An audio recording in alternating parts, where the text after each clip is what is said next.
Hey everyone, how's it going? You're watching Corky Lumpur. It is 11:30 a.m. on a Monday morning, March the 17th, 2025. In today's episode, I would like to talk about David the Taiwanese guy. What? Who the hell is that? You may ask.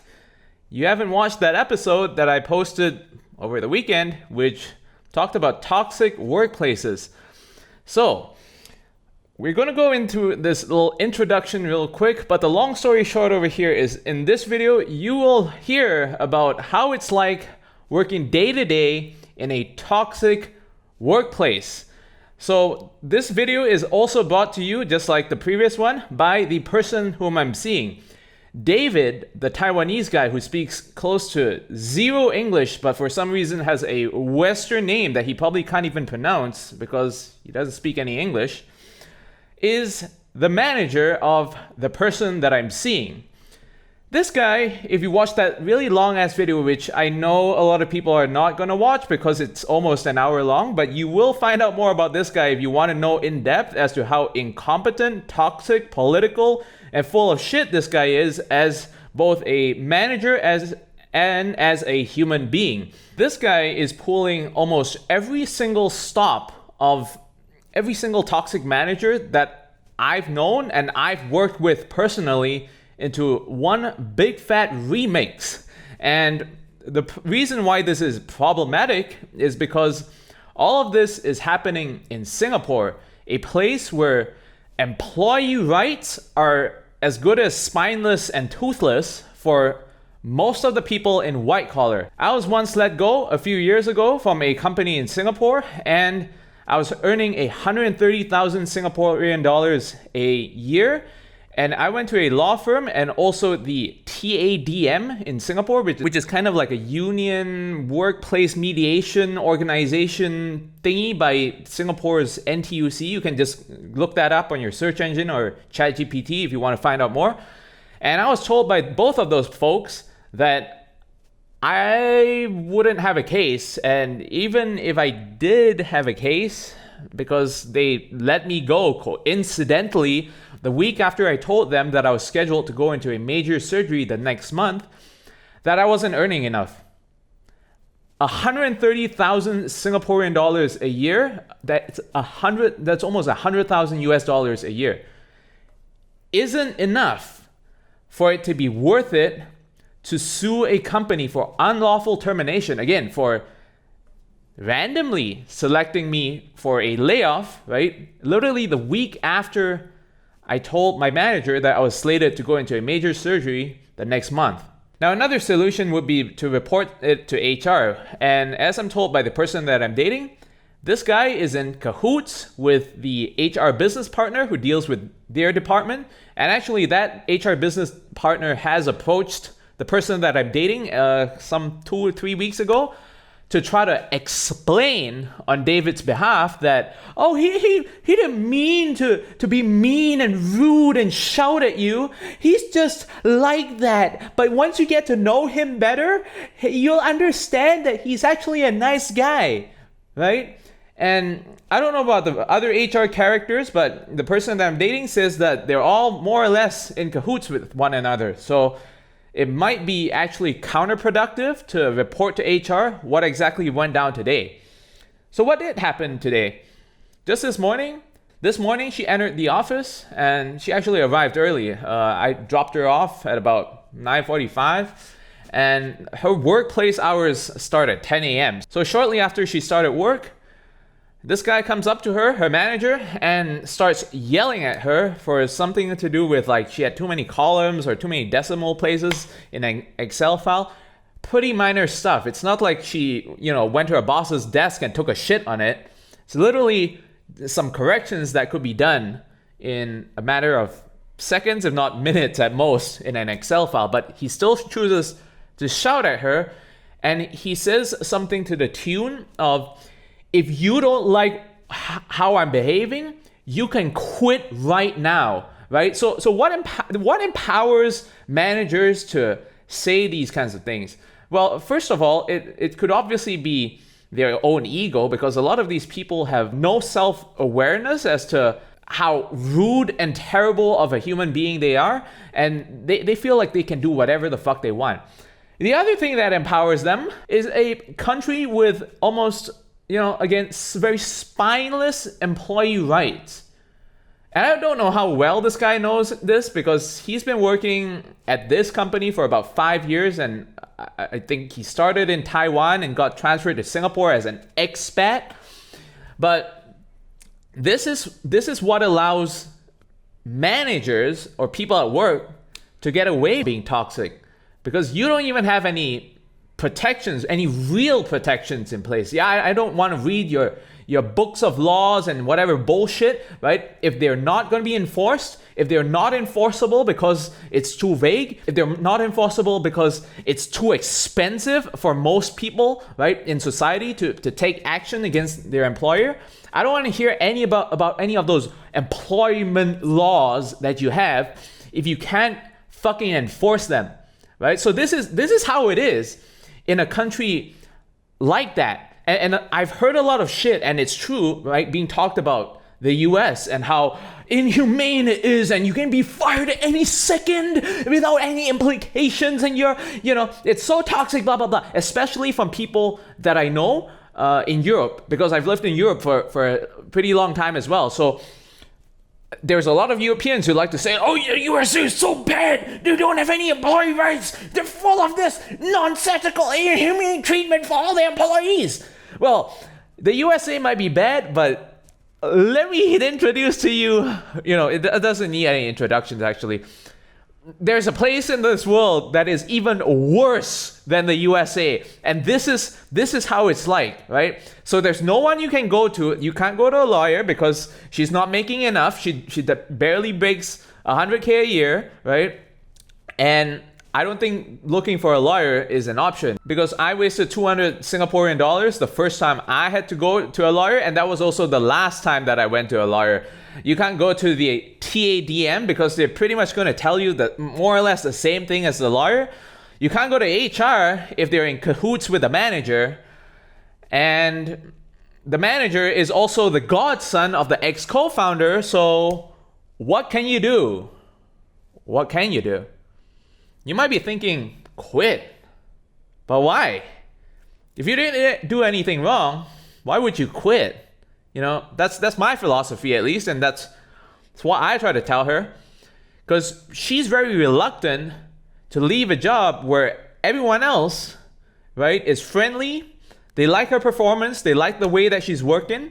Everyone, including her manager, right, this same guy who's yelling at her and scolding her and berating her and threatening her like every single day for the last 1 month, up till somewhere in early February, was singing praises about her, telling her how great of a job she's doing, how wonderful she is, how she could potentially step up and take over his position when he gets a promotion. That's the same guy who's now turned a complete 180 in the past 1 month. And why has he done this? Well, if you watch that longer video, like I said, I go into a possible reason why.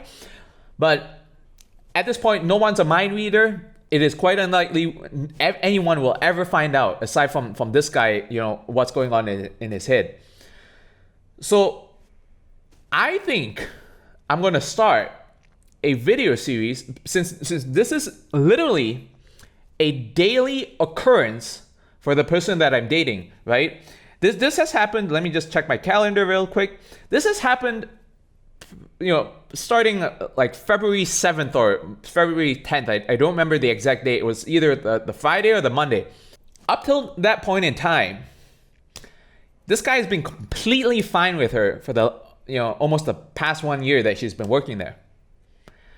And I'm going to start this series because since that, the 7th or 10th of February, whichever day it is, that he started, telling her off and telling her that she was doing her job wrong and blah, blah, blah, right? When she had been doing her job the exact same way, the past 1 year that he's been singing praises about her till today, right? That's 1, 2, 3, 4, 5 weeks straight that she comes home every single day and she's emotionally beaten down by this guy. because he's literally finding fault in the things that she's doing every single day. And he's scolding and he's saying things like, if you don't like what I'm saying, you can quit. So this, in my opinion, is a form of constructive dismissal. And for those who don't know what that is, because I know in Europe they don't acknowledge constructive dismissal as a, I guess, legal basis to sue the company. Constructive dismissal is when your employer wants you to leave, but instead of firing you, laying you off, whatever, they make life as difficult as possible at the workplace. So they make you as miserable as possible so you want to leave. So what they're trying to do constructively is push you to the point where you resign, because they either can't or won't lay you off. Now, there's a lot of reasons why you might not, can't or won't let go of an employee, right? The won't is because this guy has lost his team once. His entire team resigned more or less at the same time about a year ago, which is how, the person that I'm seeing, along with her, the two other people that she works with, were hired, right? They were hired because this guy's entire team had left at more or less the same time. And allegedly, according to the stories that are floating around in her office, they left because this guy's a fucker, right? They attempted to retain one of those guys who was allegedly so good at his job that people didn't want him to leave. But even when they offered him a position at another team, this guy still wanted to leave because he said, I don't want to work with that asshole, right? And even if I'm in a different team, that team I know will require interactions with said asshole. That's how bad it is. The can't let go part, there's a lot of reasons for that. One of the reasons I can think of is because they need to have like a certain kind of structure, right? So the way that a lot of managers work is that the more people they have under their team, the more power they have. So it's a bit counterintuitive, and good managers will tell you that too many direct reports, too many people in the organization is very, very difficult to manage. But for those people who are not competent, they see this as a plus, because having a lot of people, whether it's under this guy, directly, or whether it's his boss who wants to see like a lot of people in the organization, or I don't know how high it goes. So someone in that food chain might be thinking to himself, I want a lot of people because I'm not that good at my job, and a lot of people is how I look important. Like, wow, look at this giant ass kingdom. And yeah, that's pretty much how it goes. I'm not going to make this video too long because, like I said, I think I'm going to start a series based on every single, complaint that she has, that she's been talking about the last 5 weeks. And I'm pretty sure it's going to continue. Like, we're going to have a lot of content. And the reason why I'm making this series is because I think it's a great example of a toxic workplace that I'm able to cover live. And this is something that a lot of people need to see, right? And it's not going to sound like such a good thing, but a lot of people also need to experience this firsthand. Because when I say things like, you need to get out of your white collar job because it's just toxic shit out there, and you're working a job that's completely fine, you're like, what is this guy talking about? Like, this guy's full of shit. This is extremely common. And for those who've never experienced it and eventually experience it for the first time, it comes as a complete shocker because you never know what to expect. So here you go. If you've never worked a toxic job in your life, if you've been living in la la land, right? Especially those people who have been working the exact same jobs for the last 5 years, 10 years, right? You've been in the exact same company. This is for you, because this is the safari tour to the wilderness and the dangerous bullshit environment that sits out just outside your comfort zone. So when you decide to leave your company, or they decide to kick you out, which is not uncommon nowadays with a lot of layoffs, you better pray to God, pray to Buddha, pray to Allah that you don't land in one of these companies. Because like I said, you're only one job switch away from a toxic job.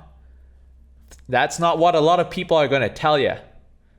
That's something that most people, including this person that I'm seeing, because I've told her all my stories from previous jobs, previous toxic white collar jobs that I've worked in. She said, I've had good companies, maybe it's just you. And now she lands into the same pot of soup and she tells me, you were right. I don't wish this upon anyone, but it's the reality. I'm not trying to curse you and say like, I wish that you will land in a toxic job in your next job. That's not what I'm trying to say. This is an extremely common reality. And it's worse, again, when you live in a country where the employee rights don't actually have your back. That's it for today, and I hope you learned something. See you all in the next video. Goodbye.